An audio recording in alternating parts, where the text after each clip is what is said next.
आप सपन जी हैं? हाँ। पिताजी एक जरूरी काम से माँ को लेकर बाहर गए हैं। मुझे कहकर गए हैं कि आप आने वाले हैं। आइए।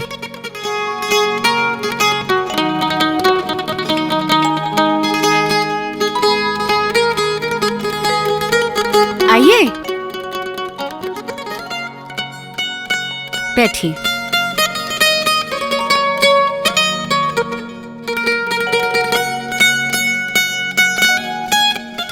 बोलिए, क्या पियेंगे, विस्की या रम?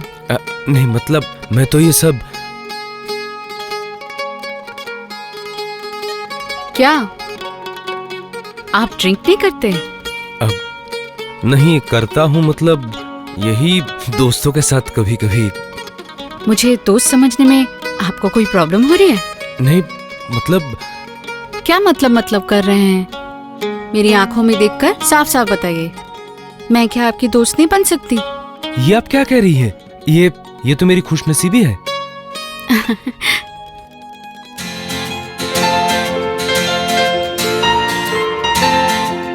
अब बताइए, रम या विस्की? आपकी जो मर्जी। तो आप वादा कर रहे हैं ना कि मेरी मर्जी से ही चलेंगे?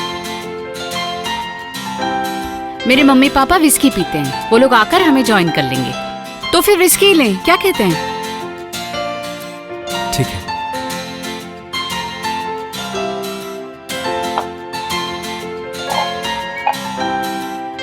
आपके मॉम डैड कब लौटेंगे?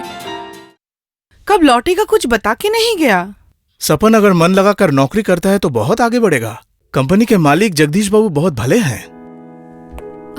उस दिन जो मजा आया था ना, क्या कहूँ आपसे। कब आए तुम? अरे ठीक है, बैठो बैठो। ओ हाँ, परिचय करवा दूं, सीमा मेरी पत्नी, और ये है सपन। अरे ठीक है। जीते रहो बेटा, जीते रहो। अनु कैसी लगी? अच्छी। सिर्फ अच्छी या बहुत अच्छी? बहुत अच्छी। बहुत अच्छी है। हम लोग जरा कपड़े बदल कर आते हैं, तुम लोग एंजॉय करो।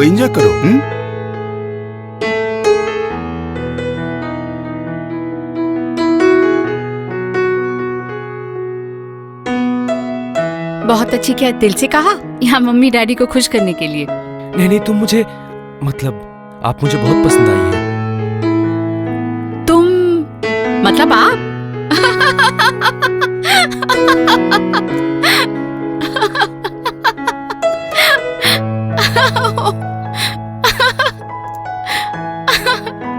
सुन रहे हैं? हाँ, बरसों बाद अनु हंस रही है। आपने ठीक ही कहा था, इन दोनों की जोड़ी बहुत अच्छी लगेगी। हाँ, आगे की सोचकर ही मैंने उसे पर्सनल असिस्टेंट की नौकरी दी है, ताकि रोज शाम उसे घर पर बुला सकूं। वैसे लड़का तो अच्छा है ना? वो तपन जी का भाई है, दोनों के रगों में एक ही खून बह रहा है, समझे? तपन जी का आधा गुण भी इसमें रहा तो बहुत आगे जाएगा।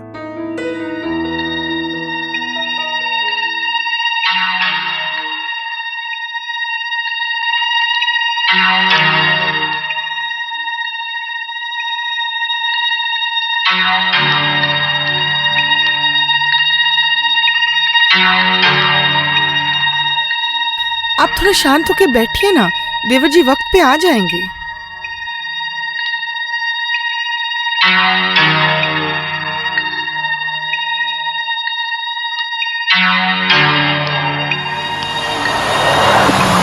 लगता है सपन आ गया है।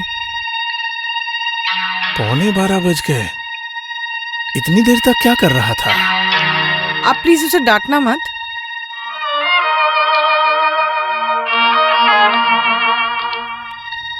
सपन,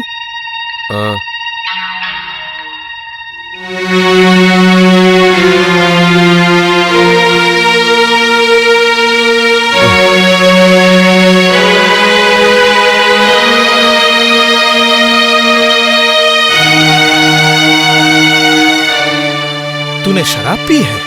सर ने कहा, इसलिए। सर ने कहा तो पीनी पड़ेगी। सर जब इस घर में आए थे तब आपने उनका अपमान किया था, लेकिन मैं तो उनकी तरह इज्जतदार आदमी का अपमान नहीं कर सकता। सीधा अपने कमरे में जा। माँ से नहीं मिलूंगा। कल सुबह मिल लेना। अभी अपने कमरे में जाकर सो जा। जा। ठीक है। Good night. Good night.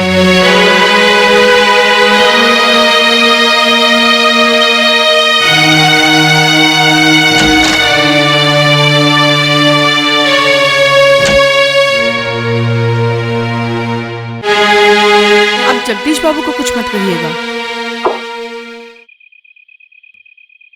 तुम्हारा लाडला बेटा 12 बजे रात को शराब पीकर घर लौटा। तुम कुछ नहीं कहोगी? सुने तो क्या बोल के गया है। उसकी कंपनी का मालिक और उसकी बीवी बेटी के साथ मिलकर शराब पी है। नौकरी में तरक्की करने के लिए वो सब करना पड़ता है। तपन तो मामूली स्टाफ से उस कंपनी का इतना बड़ा परचेज ऑफिसर बन गया। उसे कभी भी शराब पीकर घर आते हुए देखा है? उसके घर लौटने पर मैं तो उसका मुंह सूंघने कभी नहीं गई। ये जानने के लिए उनका मुंह सूंघने की जरूरत नहीं है माँ, चाल चलन से पता चल जाता है। चुप। बड़े भैया के नाम से कुछ कहने से ही ठगी करने लगती है। आज तुम्हारा मजला बेटा शराब पीकर लड़खड़ा रहा है। एक दिन ऐसा भी आएगा जिस दिन उसका चोट खाकर तुम्हारा सर चकराएगा। और उस दिन का अब तुम इंतजार करो। आप लोग भी उस दिन का इंतजार कीजिए जिस दिन सपन आप सबके मुंह पे कालिक पोत देगा। कौन किसके मुंह पर कालिक पोतता है ये पता चल जाएगा माँ। बाद में सुनना। सर ने कहा है अगर मैं अच्छे से काम कर सकूं तो फिर अनुराधा के साथ मेरी शादी करवा के मुझे कंपनी का मालिक बना देंगे। तब तुझे भी एक नौकरी दे दूंगा। शादी तो करेगा, लेकिन उनकी बेटी के बारे में कुछ जानता भी है? उसे कैसे पता चलेगा? फिर भी मुझे लगता है उसे सब कुछ बता देना ही उचित होगा। कब बताना है वो मैं ठीक करूंगी। पहले एक दूसरे को जान तो लेने दीजिए। हमारी कंपनी में सारे लोग इस बात को जानते हैं। अगर उनमें से किसी ने कह दिया तब देखा जाएगा। ठीक है, तुम्हें जो सही लगे वही करो। सपन को ऑर्डर लेने उसके भैया के पास भेजे थे। पहले उसे अच्छी तरह ट्रेंड तो कर दूं, उसके बाद भेजूंगा।